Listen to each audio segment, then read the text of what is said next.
भाई शादी के बाद हम ये घर छोड़ देंगे। क्यों?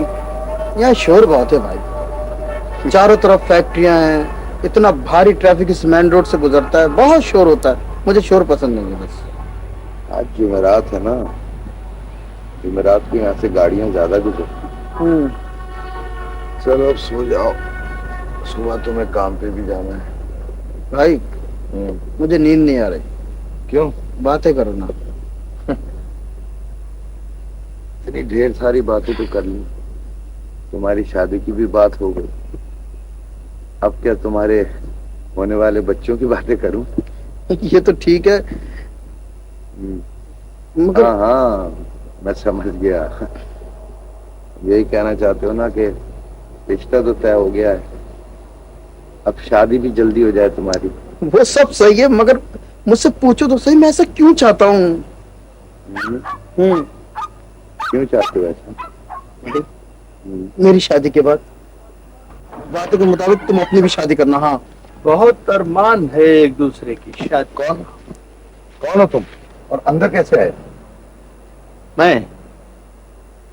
मैं वो हूं बंद दरवाजे जिसके दुश्मन की हिफाजत नहीं कर सकते। ये जहूर का भाई मंसूर है। भाई तुम यहाँ कैसे आए हो?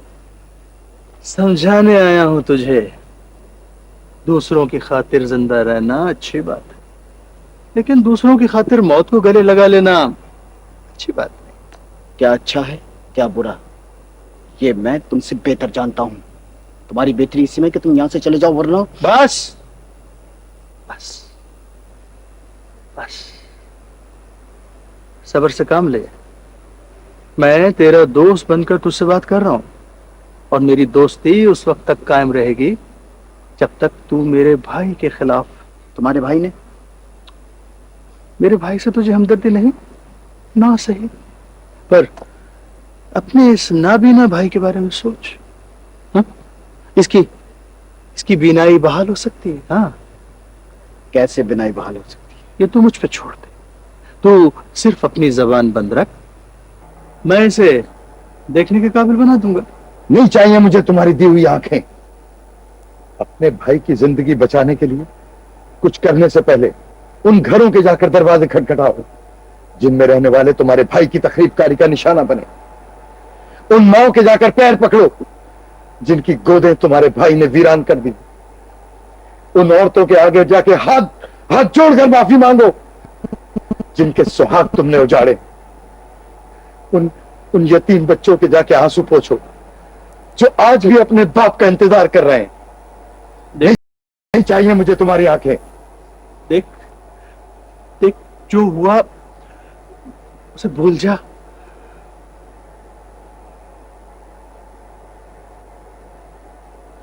तुम्हारी आवाज का दुख तुम्हारे अंदर के आदमी का। अगर बचाना चाहते हो तो उसे बचाओ, उसे बचा लो ताकि इस दुनिया में भी सुरखरू, और उस दुनिया में इस पर तुम्हारी बातों का कोई असर नहीं होगा। इंसानों से वही लोग प्यार किया करते हैं जिनमें इंसानियत होती है। ये तो उन लोगों में से है जिसने चंद रुपयों के खातिर अपने वतन की मोहब्बत अपने वतन के दुश्मनों के हाथों बेच दी। और आज उसी दौलत से मैं तुझे खरीदने आया हूं। अपनी कीमत बता।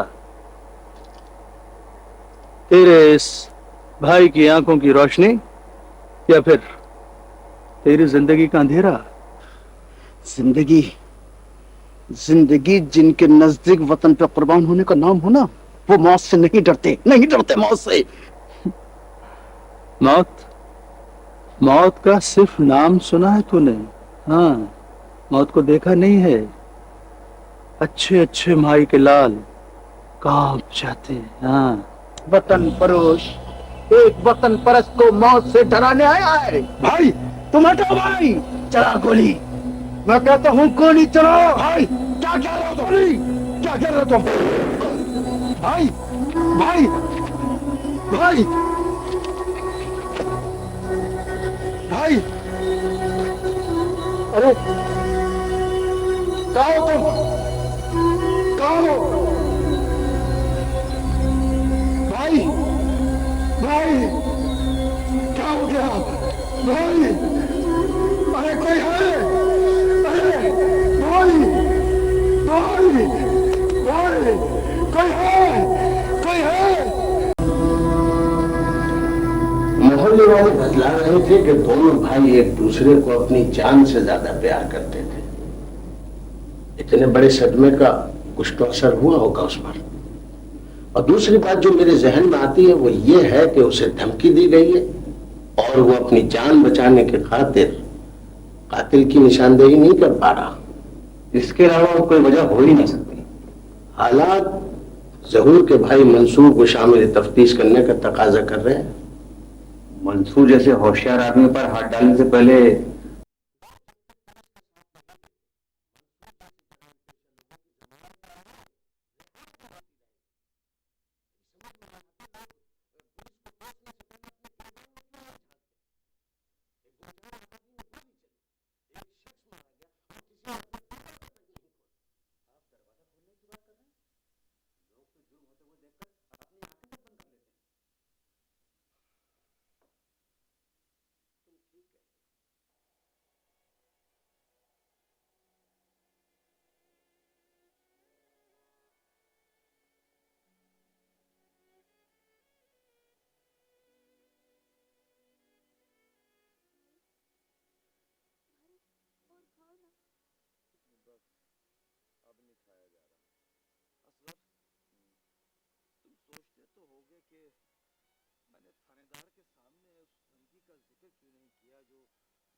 इंसान सिर्फ उन चीजों के बारे में सोच सकता है जिनके बारे में वो जानता नहीं।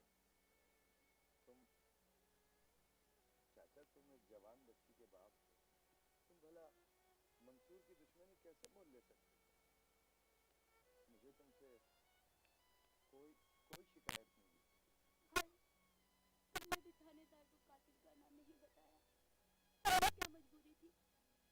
अरे पता नहीं, मुझे मुझे लगता ही नहीं है कि सगीर मरा है या उसको कत्ल कर दिया गया। फिर भला उसके कातिल का नाम मैं कैसे बता सकता है? ये ठीक कहता है। इसकी जुबान पर भाई के कातिल का नाम उस वक्त आएगा जब इसे यकीन आ जाएगा कि इसका भाई कत्ल हो चुका है। और ये काम कोई इंसान नहीं, सिर्फ वक्त करेगा। कौन है आप? मैंने आपकी आवाज इससे पहले कभी नहीं सुनी। मेरा नाम जवाद है। सगीर मेरी ही में मजदूरी किया करता था। इतना बड़ा आदमी एक मजदूर के घर चलकर आया है, ये हैरत की बात नहीं है असगर? ये बड़ापन है इनका। इंसान बड़ा या छोटा नहीं, सिर्फ अच्छा या बुरा होता है। तुम्हारा भाई सगीर उस राह का मुसाफिर था जिस पर चलने वालों के पांव जालिम के सीने पर होते हैं। और ऐसे लोग कभी नहीं मरते, हमेशा जिंदा रहते हैं, हमेशा जिंदा रहते हैं। देखा चाचा, मैं तुमसे नहीं कहता था कि सगीर जिंदा है। देखो, ये भी यही कह रहे हैं। हाँ हाँ, और उसकी तनख्वाह हर माह तुम्हें उसी तरह मिलती रहेगी, ये मेरा वादा है। अरे भाई, बोर कर दिया तुमने। अगर इतनी मसरूफ थी तो मुझे क्यों बुलाया था? यार सारा, इसमें नाराज होने वाली कौन सी बात है? यार, बात नाराज होने के लिए तुम मुझसे बात ही नहीं कर रही हो। खत लिखा जा रहा है। ये खत नहीं, नुस्खा है, नुस्खा। आप नौशीन को दिल से चाहते हैं और नौशीन आपको देखते ही बेजारी का इज़हार करने लगती है। नुस्खा? चाहती हूँ कि नौशीन भी आपके प्यार का जवाब प्यार से दे।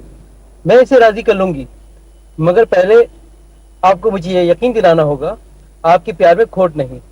मैं नौशीन की एक नई दोस्त हूँ, आप मुझे नहीं जानते और मैं आपको अपना नाम और घर का पता नहीं बता सकती। इसलिए हमारी मुलाकात इस पार्क में होगी जहाँ आप पहले नौशीन से मिले थे। आपकी हमदर्द। जवान जैसे लोगों से पीछा छुड़ाने का नुस्खा पता है सारा। अब वो मेरा दिमाग चाटने की बजाय मेरी सहेली की तलाश में निकल खड़ा होगा। यार, ये तो ज्यादती है। वो इतना बुरा तो नहीं। तो जनाब, इस जरूरी काम के सिलसिले में तशरीफ लाए। यार, कभी कभी तो मुझे बड़े अहमक लगते हो। तो कैसे?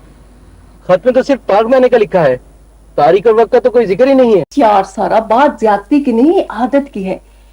और वो उसकी जो आदत है ना हर वक्त बोलने की, वो मुझे बिल्कुल भी पसंद नहीं। यार वो लिखना भूल गई है तो क्या हुआ, हम रोज यहाँ आया करेंगे। मगर इस लेटर में लिखा क्या है?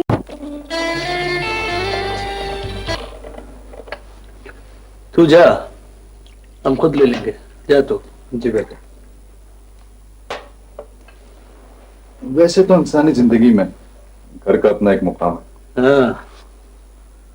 मगर मुझे जेल में भी कोई तकलीफ नहीं हुई। लोग हैरान हो रहे हैं कि तू जेल से बाहर कैसे आ गया। वो ये नहीं जानते जहां रुपया बोलता है वहां सब खामोश हो जाते हैं। कानून गवाहों से पूछकर इंसाफ करता है, और जहां गवाह बिक जाए वहां अपनी मर्जी का इंसाफ खरीदा जा सकता है। तू ठीक कह रहा है। रुपए में बहुत बड़ी ताकत है, लेकिन नहीं, एक और चीज है जिसे रुपया आज तक नहीं शिकस्त दे सका, और वो ताकत सगीर जैसे लोगों में होती है। सगीर जैसे लोगों के पास ताकत नहीं, हिमाकत है। आज वही ताकतवर है जो अपनी जिंदगी अपनी मर्जी से गुजारता है। देख, तेरी ये बातें उस वक्त सच लगती थी जब हम गरीब थे। अब जबकि हम गरीब नहीं हैं तो तेरी इन बातों में मुझे झूठ लगता है। कचहरी से आते हुए भी तुमने एक ऐसी बात की थी। क्या सोचने लगे हो आजकल? तुम्हारी सोच में अगर कोई तब्दीली आई है तो मुझे इसकी वजह बताओ। भाई, मैं ये सोच रहा हूं कि बहुत हो गया, अब हमें ये धंधा छोड़ देना चाहिए। तो क्या हमारे पास इतना रुपया जमा हो चुका है कि हम कहीं आलीशान बंगला लेकर बाकी जिंदगी ठट से गुजार सकें?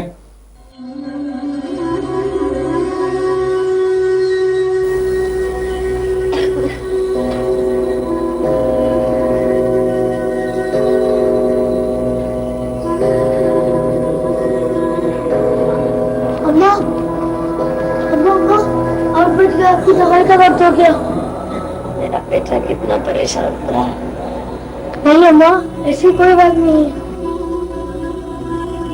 तो क्या मैं समझ लूं कि तू पहला कत्ल करके पछता रहा है? वो कत्ल तेरी जिंदगी बचाने के लिए हुआ था मुझसे भाई, और भाई की जिंदगी बचाकर पछतावा नहीं, खुशी होती है। लेकिन खुशी का इजहार तुम्हारी तरह उल्टी सीधी बातें करके नहीं किया जाता। तुम्हारी तबीयत तो ठीक है? पता नहीं भाई आजकल वजह क्या हो रहा है। कभी कभी जहन मेरा मारूफ हो जाता है और दिल बैठने लगता है। ऐसी आदत तो अब्बा की हुआ करती थी, जिसे गुर्बत ने और टीबी जैसी बीमारी ने कहीं का नहीं छोड़ा था, जिसने मरने से पहले अपनी 2 जवान बेटियों को जहर देकर हलाक कर दिया था, सिर्फ इसलिए कि हम दोनों बहुत छोटे थे। अपनी बहनों की शादी तो क्या, हम उनकी इज्जत की हिफाजत भी नहीं कर सकते थे। जिस गुर्बत ने हमारे बाप और 2 जवान बहनों को हलाक कर दिया था, उस गुर्बत को हमने अपने घर से निकाल दिया है। लगता है भाई कि गुर्बत जाते जाते अपने साथ ऐसी चीज भी ले गई जिसका नाता दिमाग से होता है, दिल से होता है ना?